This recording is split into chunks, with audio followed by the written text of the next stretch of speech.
দ্বিতীয় ধাপের উপজেলা নির্বাচনের প্রচারণার খবর জানাতে ঝালকাঠি সদর থেকে আমাদের সাথে সরাসরি যুক্ত হচ্ছে সহকর্মী অলোক সাহা। অলোক, নিশ্চয়ই শুনতে পাচ্ছেন, সকাল হলো, প্রচারণা কতটা জমে উঠেছে এবং আবহাওয়ার বিষয়টি আসলে ঠিক কিভাবে আসলে ব্যবস্থাপনাটা কি হচ্ছে, কিভাবে কি বলছেন আসলে ঝালকাঠিবাসী?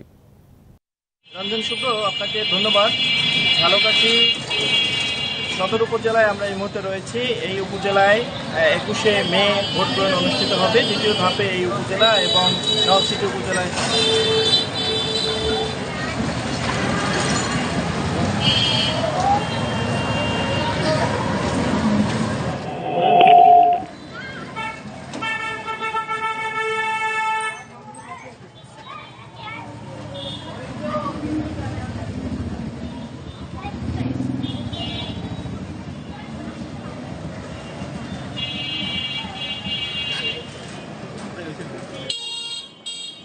আমাদের এই ঝালকাঠি এবং নলছিটি উপজেলায় ভোট গ্রহণ অনুষ্ঠিত হবে 21শে মে। আমাদের এখন বর্তমানে যে প্রার্থীরা তাদের প্রচারণা চালিয়ে যাচ্ছে। প্রচারণায় কিন্তু তারা ব্যস্ত সময় পার করছে। আমরা এই মুহূর্তে রয়েছি ঝালকাঠি সদর উপজেলায়।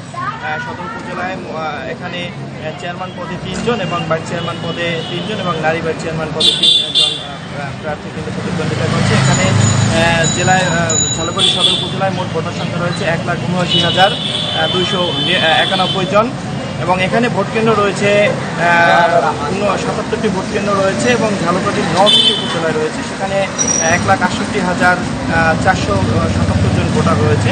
এই নলছিটি উপজেলায় কিন্তু 70টি ভোট কেন্দ্র রয়েছে, সেখানে চেয়ারম্যান পদে 3 জন এবং ভাইস চেয়ারম্যান পুরুষ পদে 6 এবং নারী ভাইস চেয়ারম্যান পদে 5 প্রার্থী প্রতিদ্বন্দ্বিতা করছে। তো প্রতীক বরাদ্দের পরপর কিন্তু প্রার্থীরা তাদের ব্যস্ত সময় পার করছে। আমরা এই মুহূর্তে রয়েছি ঝালকাঠি সদর উপজেলা পরিষদের নারী ভাইস চেয়ারম্যান প্রার্থী ইরশাদ জাহান সোনালীর কাছে। আমরা তার কাছ থেকে তার প্রচারণার বিষয়টি জানবো।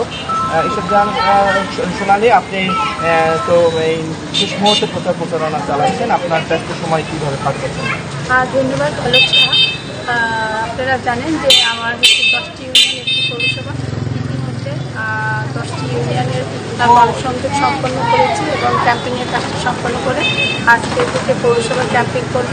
তো পৌরসভা বর্তমানে 5 নম্বর ওয়ার্ডে আমরা এখন অবস্থান করতেছি। আল্লাহর রহমতে জনগণের রায়ে সম্পর্কিত সারা নির্বাচনের ক্যাম্পিং এবং আমি মনে করি আর আগামী 21শে যে নির্বাচন সেই নির্বাচন